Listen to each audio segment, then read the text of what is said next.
Welcome back, and today we're talking about Fire Force Season 2, Episode 7. So like always, let's just jump into it.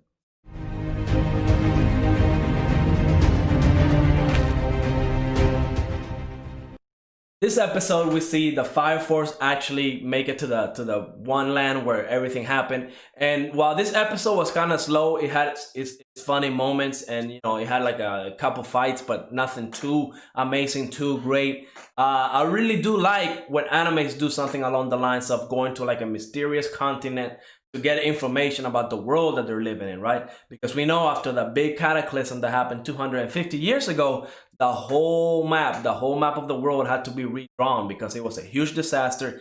A lot of people died. And I mean, the world is like almost like, a post-apocalyptic world. Yeah, the mainland of Japan looks fun. There's population. Everything is fine and dandy. But we get to see just how different people live in this mainland right here, right? We see that they're, working on a farm. They don't have big cities like they do back in Japan. And we find out in this episode that it could be because of the whole Amaterasu thing that they found. And honestly, I'm quite curious as to what that technology is, because supposedly they were talking about how the Vulcans built it, and I don't know too much information about them. I don't know if they actually talked about it a lot or in detail in season 1. Maybe I missed it, maybe I don't remember it, but that I love stuff like that. I love when they bring up ancient civilizations and how they use technology to deal with the great cataclysm like the Amaterasu, because that Amaterasu thing seems to create life almost, right? It seems to regenerate life around the wasteland, because when they were going through the wasteland, we see no vegetation, no water, no signs of life. The only thing that we find is those talking animals, which again is a big mystery, because we see all the Fire Force people. They're really surprised how a mole is able to talk, how a crow is able to talk. They don't have that kind of stuff over in Japan. So those talking animals is definitely a big deal. And I'm kind of wondering where they're going to take that. Are we going to get more of those in the storyline later on, or is this like one of those things that we're only going to see it here? Because it's a huge mystery, and I definitely want to know why those animals are talking. Maybe since they're in so close proximity to the Amaterasu, they evolved to like a new stage where they can use speech and stuff like that. Either way, great mystery. I'm loving every second of it. Now, there was a big moment in this episode where we got to see all those big infernos. Not big infernos, but there was like an army of infernos. I mean, it was hundreds and hundreds, if not thousands or hundreds of thousands. I mean, it was just a crazy amount. It was just crazy. And of course, they can't just fight them all, because one, they're greatly outnumbered, and two, they were saying that the floor is unstable and they could fall down into lava.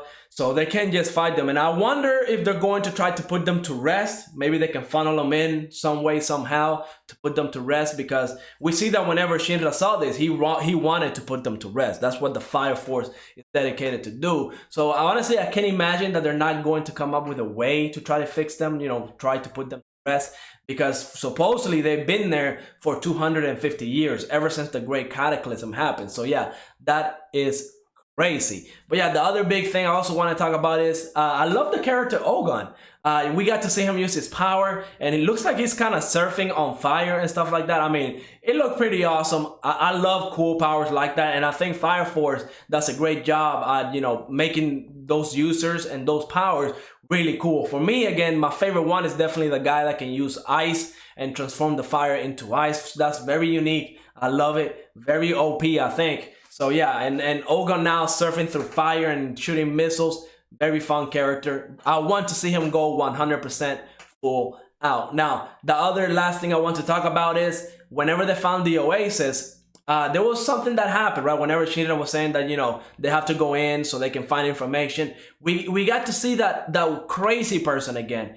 And I thought for a second that Shinra was going to be taken over once again, because they did the little switcheroo where, we had Shinra's face and the one person face. So I honestly thought that Shinra was going to be taken over, and Arthur, my favorite character, popped behind Shinra saying, "Are you acting crazy again? Because I'll slap you." Arthur was ready to, bring Shinra down again. Because if Shinra loses control, it's going to be an insane moment, because, I mean, come on, that's just crazy. Hopefully it doesn't happen again. But in the opposite of that, we see that Shinra supposedly got an Adola link it looks like there's either another person in that Amaterasu or in that oasis that can use the Adola link, or maybe it's the Amaterasu itself, or maybe it's the forest itself. At this point, we don't know, but it was telling Shinra to actually save the forest.